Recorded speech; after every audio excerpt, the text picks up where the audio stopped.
Ол кезде кішкентай едім. Жасым небәрі 4-5 шамасында. Үй ішіндегі абыр-сабыр, адамдардың күбір-сыбыр әңгімесі, анамның жылауы бәрібір түсініксіз көрінетін. Бірақ бір нәрсе анық есімде: анамның жылап жатқаны. Сосын мені туыс әйел көтеріп алып, біздің үйге барамыз. Камошпен ойнайсың, жарай ма деп жымиғаны. Камош сол үйдегі кішкентай ит. Үнемі менің артымнан қалмай еріп жүретін. Сол күні Камошпен шынымен ойнадым. Бірақ мен үшін бұл ойын емес, беймәлім тыныштық еді. Сол үйде 2 күн болдым. Келесі күні оралдым. Үйдің іші тып-тыныш, тек анамның көздері ісіп кеткен. Маған қарағанда күлмеді. Маңдайынан иіскеп, құшақтап жылап алғаны есімде. Кейін ес білгенде, ол күн менің әкеммен қоштасқан күнім екен. Мен ойнап жүрген кезде үйде адамдар әкемнің жаназасына жиналып, қара жамылып отырған екен. Менің алдымда 2 үлкен әпкем болды. Егіз еді ол әпкелерім. Ол егіз әпкелерімді әжем өз қолына алды. Ал мені нағашы әжемнің қолына тастап, анам үлкен қалаға жұмысқа кетті. 3 жыл сыртта жұмыс жасап жүріп, келіп кетіп жүрді. Сол кезде анамның мойнында көгерген із болатын. Тағы да балалықпен ештеңе түсінбедім. Қалада анамның сүйіктісі бар екен. Өзінен 7 жасқа кіші. Анам ол еркекке өлердей ғашық. Мен әжемнің қарауында болдым. Бірақ сол кешенің балалары тентек болды. Олармен қосылып ойнап жүргенде ескі қораға кіргізіп, үстіме жатып алып, кішкентай бір жерін үйкеледі. Ол бала ол кезде 12-де, менің жасым 7-де. Бірақ ол үйкелегенде ауырмады.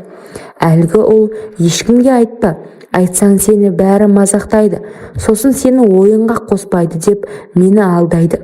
Соған сеніп мен ешкімге айтпадым. Нағашы әжем айтып отырушы еді: ұлдармен ойнама, қыздармен ғана ойна. Ұл балаларға жолама, бізін тығып алады. Ұлдардың арғы жағын көруге болмайды, ұят болады деп талай рет айтты. Әжемнің сөзінен кейін ұлдарға жоламауға тырысып жүрсем де, әйтеуір ойнап кететін едік. Түскі уақытта ойын үшін қашып шығушы едім. Өзім қатарлы одан 2-3 жас үлкен қыздар да бар. Бәріміз тығылыспақ ойнаймыз деп үйден шыққанда әлгі көрші ұлдар да бізді аңдып тұрады. Солай ойнап кетеміз ғой. Бірақ әлгі ол үнемі қасымда жүріп, қораға тығылайық деп, менің қолымнан жетектеп ескі қораға кіргізіп, арғы жағын үйкелеп жүрді. Кейде ауыртып бара жатса жылаймын. Әжеме айтып беремін, ауырттым деп жыласам жібере салады. Солай жасым 8-ге келгенде анам мені қалаға өзімен тұруға әкетті. Нағашы әжем бергісі келмей, менің кеткім келіп, анам мен өгей әкенің қолында тұрдым. Егіз әпкелерімді әжем мүлдем бермеді. Көп ұзамай егіз әпкелерім мен әжем Таразға көшіп кетті. Ал мен Алматыда анаммен тұрдым. Өгей әкем мені керемет жақсы көретіндей түр жасап, асты-үстіме түсіп жүрді. Жасым небәрі 8-де ғой. Алғашқы күннен бастап өгей әкем түнде ұйықтап жатсам, денемді ұстап, 2 бұтымның ауыртасын иіскеп жүрді. Таң қалып біртүрлі болатын едім. Кейде ойлайтынмын, сиіп қойды деп иіскеп жүрген болар деген шығар деп ұялып кететінмін. Бір күні шыдай алмай, анам барлығымыз шай ішіп отырғанда: «Мама, мына аға түн ішінде менің трусиімді ашып иіскеп жүр» деп айта салдым. Анам шошып қарады, бірақ соңында сол сөзім үшін таяқ жедім. Өгей әкем ешқандай нәрсені мойнына алмады. Егер маған сенбесең, үйден кетемін деп анамды қорқытты. Әлгінде айттым ғой, анам ол еркекке ессіз ғашық. Сол кезде анамды жек көріп кеттім. Ауылға қайтамын, әжеме айтып беремін сендерді деп жылағаным есімде. Анам жүкті екен, соның баласын бағу үшін мені қасына алған екен. Әйтпесе мені қызы ретінде жақсы көргенін көрмеппін. Анам жүктілікте токсикоз болып ауруханаға жиі жатып жүрді. Мен сондай кезде аш болатынмын. Өгей әкем маған әдейі тамақ бермейтін.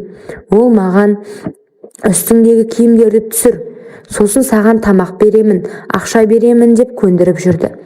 Тамақ үшін тыр жалаңаш болып өгей әкемнің алдында жататынмын.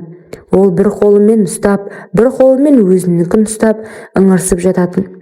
Әжемнің ұлдар біздің тығып алады деп айтатын жөні осы екен ғой. Солай 7 жасамда біз көрсем 8 жасымда одан да үлкен жуан бізді көріп қорқатынмын. Кейде сол бізді әлгі бала сияқты үйкеп астымда ауыртатын еді. Сол кезде жылайтынмын, мама келсе бәрін айтамын деп. Өгей әкем болса айтсаң айт, мамаң сені ұрады, мен кетіп қала саламын, мені олай қорқытпа, сенің анаң маған ештеңе де істей алмайды деп мені солай басып тастайды. Міне солай мені бірнеше рет қорлағысы келді. Жылап жүріп әжеме айтып беремін деп талай рет қаштым. Әжем келсе жылап айтсам да мені анам ұрып соғатын. Ойын баласы өтірік ойдан шығарып жүр деген секілді өгей әкемді ақтап, мені даттап, маған ешкім сенбейтін. Өгей әкемнің арғы жағымен арпалысып бой жете бастадым. 13 жастағы қыз едім. Қосанарым енді ғана бір жарып, толықсып шыққан уақыты. Кішкентай інім бар, көбіне соны бағатынмын. Өгей әкем анамды жұмысқа тұрғызды. Оның себебі менімен айналысу еді. Мен сол үшін үйде көп болмауға тырысамын. Таңертең мектепке барсам, қосымша киімді сумкаға салып шығып, көшеде кезіп жүретінмін. Сұрасақ қосымша сабақ деп сылтауды дайындайтынмын. Жазық демалысқа шықтым. Егіз әпкелерім мектепте бітірген бойда тұрмысқа шығып кетті. Өйткені оларды ешкім оқуға түсірмеді. Бәріне кінәлі нәпсі құмар анамның кесірі. Анам біздерді өз қолына алып, екінші рет тұрмысқа шықпағанда, біздер осылай азап шекпес едік қой. Өгей әкем маған омырауың жаңа піскен алма сияқты, бір иіскейін, ақша беремін деп жалынуды шығарды. Мен қорқып, кет жолама, тиіссең үстінен арыз жазамын, тиісті деп мектепте мұғаліміме айтатын боламын деп, ол сорлыны қасыма жолатпауға тырысып жүрдім. Бұл нәрсені апайымыз қыздарға жеке жиналыс жасағанда айтып еді. Содан кейін осылай қорғанып жүрдім.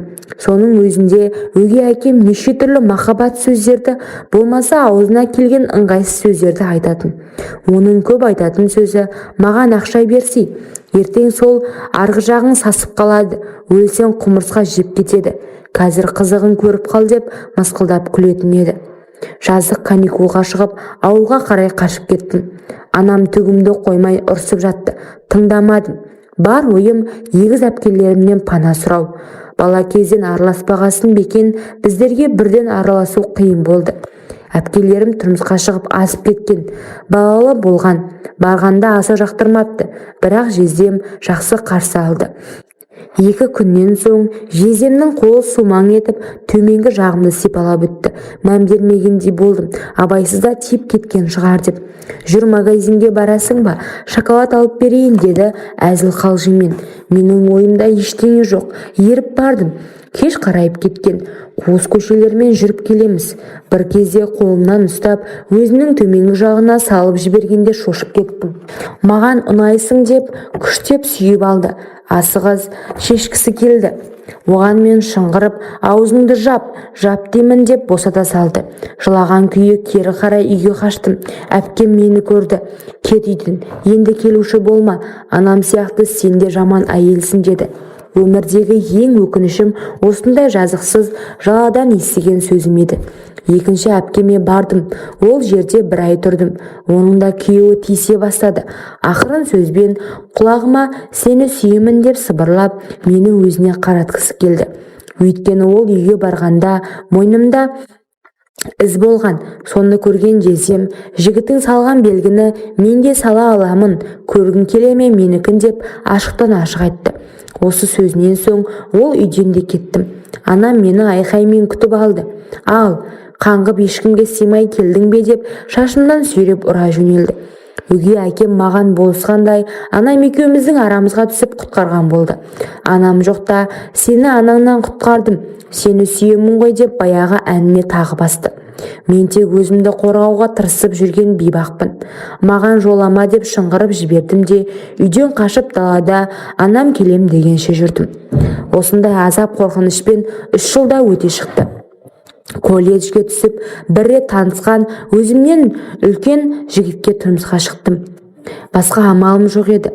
15 жасымда қорланудан қашып келін болдым. Барған жерімде өте қарапайым жандар. Енем ғана бар. Ауылдың адамдары үй тірлігін тез меңгеріп алдым. Жүкті болдым. Алладан тек ұл бала бер деп жылап тілейтінмін. Қыз туғым келмеді. Өзімнің қорлыққа толы балалы шағым еске түскен сайын қызымның басына да сондай жағдай түседі деген оймен тек ұл бала тусам деп тіледім. Алла тілегімді қабыл алып, 4 ұлды дүниеге әкелдім. Енем барлығынан қамқор болып жүрді. Мен ауылда кітапханада еден жуатын жұмыс істеп жүрмін. Күйеуіммен шүкір бақыттымын. Анамды 15 жасымнан бастап көрген емеспін. Ол да мені іздеп келмеді. Өлі ме, тірі ме, оны да білмеймін. Анамды да, әпкелерімді де жек көремін. Көргім де келмейді. Балаларым нағашы әжем бар ма деген сұраққа жауап беруге қиналатынмын. Бірақ бір күні өліп қалған деп өтірік айттым. Егер анам мені бәрінен қорғаса, қазір мен балаларыммен анама барып тұрар едім. Осы бір оқиғам ішіме симай айттым. Бұндай өмірімді, балалық шағымды күйеуіме айтқан емеспін. Әйтпесе ол да бесіктен белі шықпай, жаман болған қыз деп ойланып қалар деп ештеңе айтпаған едім.